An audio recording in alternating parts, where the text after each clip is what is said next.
Olá, sejam todos bem-vindos a mais uma atividade de fluidoterapia dominical do Grupo Espírita Fraternidade. É uma alegria estar aqui novamente. Vamos pedir a Deus, nosso Pai, a Jesus, nosso Mestre. Vamos pedir à espiritualidade amiga que esteja presente, que nos envolva, que nos dê o discernimento necessário para a compreensão do tema que vamos trabalhar hoje.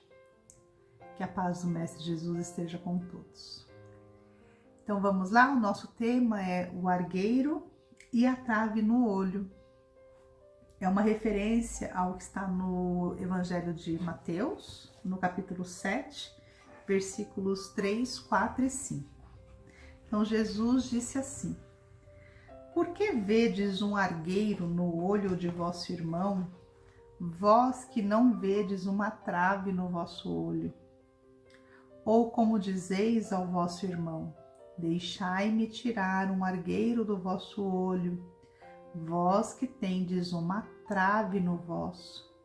Hipócritas, tirai primeiramente a trave do vosso olho, e então vereis como podereis tirar o argueiro do olho do vosso irmão. Jesus está sendo enérgico aqui, né? Nessa passagem, ele está nos fazendo um alerta, né? Aquele puxãozinho de orelha, né? Que nos diz, vamos cuidar primeiro do que está acontecendo na vida da gente, para depois cuidar da vida do nosso próximo. E Kardec pondera isso, ele coloca assim, no capítulo 10 do Evangelho segundo o Espiritismo, bem-aventurados aqueles que são misericordiosos. É do item 9 ao 13 que nós vamos trabalhar hoje, né? Então, no item 10, ele coloca assim, Kardec, né? Um dos defeitos da humanidade é ver o mal de outrem antes de ver o que está em nós, né? E é isso então, é um alerta mesmo. A gente tem o hábito, a humanidade tem o hábito de enxergar o mal, né? Enxergar os defeitos dos nossos irmãos e não enxergamos os nossos, até porque dá trabalho, né? A gente parar, se olhar e compreender aonde estamos errando. É mais fácil olhar o erro do próximo, mas não é esse o caminho, né? Não é por aí que devemos seguir. Então Jesus nos pede que primeiro tiremos a trave do nosso olho. Porque ele enxergar os defeitos do nosso irmão, só os defeitos, é um ato, é uma falta de caridade. Porque todos nós temos defeitos, mas temos também virtudes, né? Então focar só no defeito não é o caminho. Devemos procurar, deixar ao menos, né? De criticar os defeitos dos nossos irmãos. E é interessante que no livro Palavras de Vida Eterna, na lição 35, é um livro ditado pelo Espírito de Emmanuel, psicografado por Chico Xavier, e Emmanuel comenta essa passagem e ele faz aqui um relato de que Jesus enxergava naquelas pessoas que cruzavam o seu caminho, ele não enxergava só o defeito. Ele enxergava lá na frente, né? Ele enxergava os espíritos eternos, né? O que aquelas pessoas que cruzaram o seu caminho no momento que ele estava encarnado se tornariam um dia. E é interessante porque ele diz, por exemplo, assim,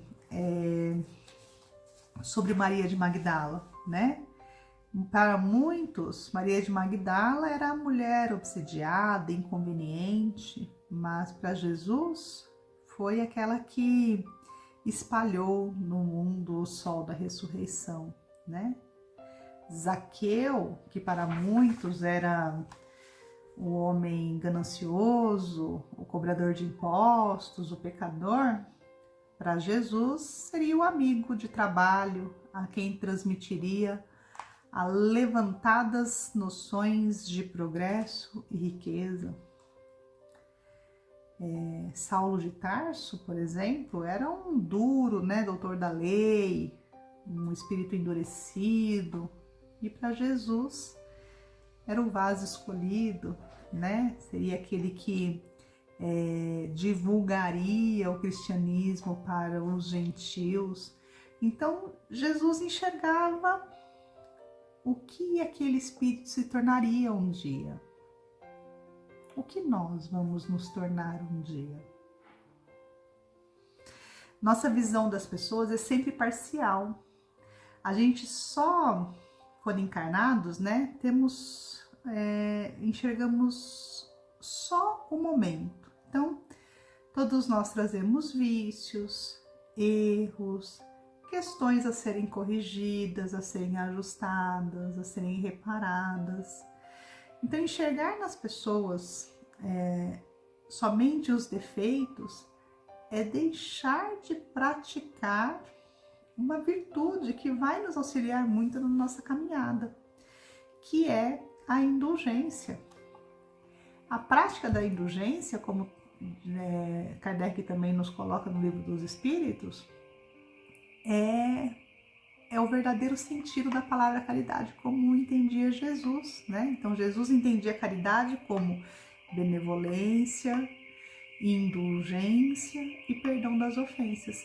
Então, a prática da indulgência fará com que nos coloquemos no lugar do nosso irmão, do nosso próximo, daquele que está errando, né? Mesmo daqueles que tenham nos prejudicado. Devemos pensar assim: e se fosse eu naquela situação? A minha atitude seria diferente? Como que eu me comportaria em determinada situação? Kardec pondera também no item 10 do capítulo 10 do Evangelho segundo o Espiritismo. Ele coloca assim: que pensaria eu se visse alguém fazendo o que faço? Quer dizer, o que eu faço? Se eu fosse um terceiro vendo, como eu me comportaria? O que eu pensaria, né? Incontestavelmente, é o orgulho que leva o homem a se dissimular os próprios defeitos, tanto ao moral como ao físico. Isso é Kardec falando. Esse defeito é essencialmente contrário à caridade, porque a verdadeira caridade é modesta, simples e indulgente. A caridade orgulhosa é um contrassenso, uma vez que esses dois sentimentos se neutralizam um ao outro. Acreditar que somos melhores do que aqueles que nos ferem, que por algum motivo nos prejudicaram, é colocar o nosso orgulho em evidência. Quantas vezes não fomos nós que ferimos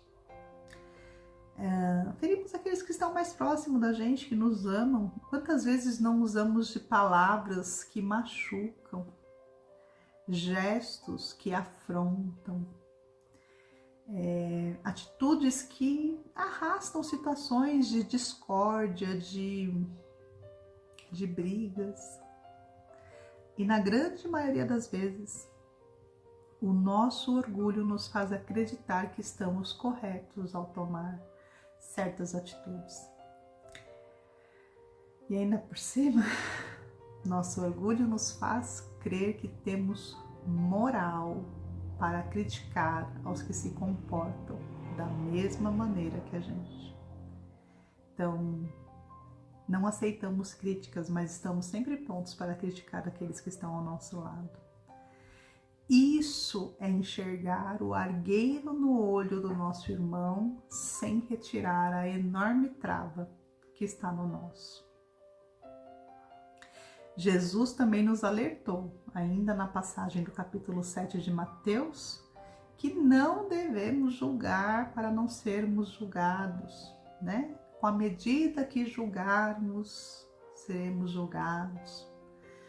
A gente tem que reconhecer que temos sim, que estamos errando, que temos equívocos, né?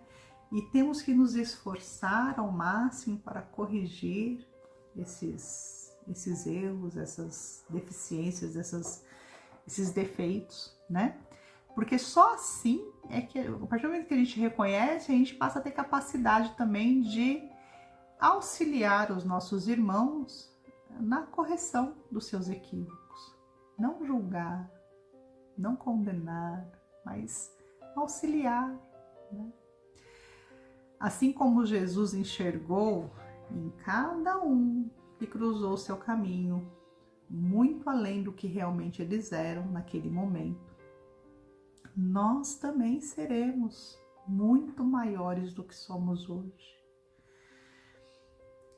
Inclusive, quando passamos a ver os nossos irmãos que também estão no erro como nós, como espíritos eternos, como espíritos que estarão conosco na caminhada até a relativa perfeição,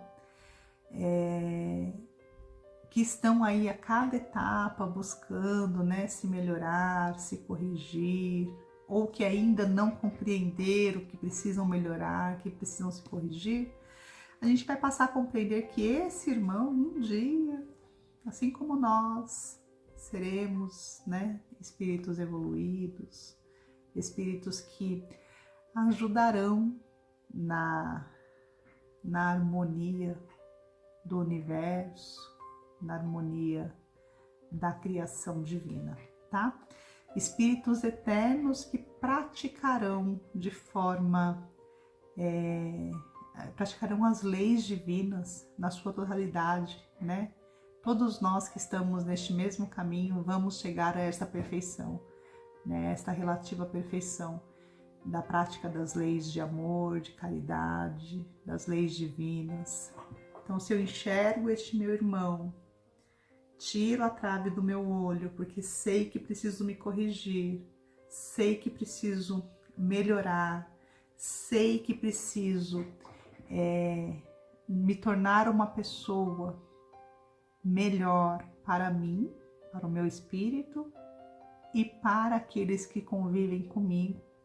Só assim tenho capacidade de ajudar ao meu irmão a tirar o argueiro que está no olho dele.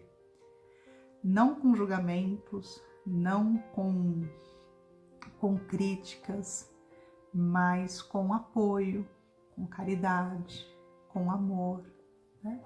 E é como Emmanuel coloca no final do texto da lição 35 que a gente leu. Ele coloca assim: observemos amando, porque apenas o amor puro arrancará, por fim, as escamas de treva dos nossos olhos, para que os outros nos apareçam na bênção de Deus que invariavelmente trazem consigo, né? Todos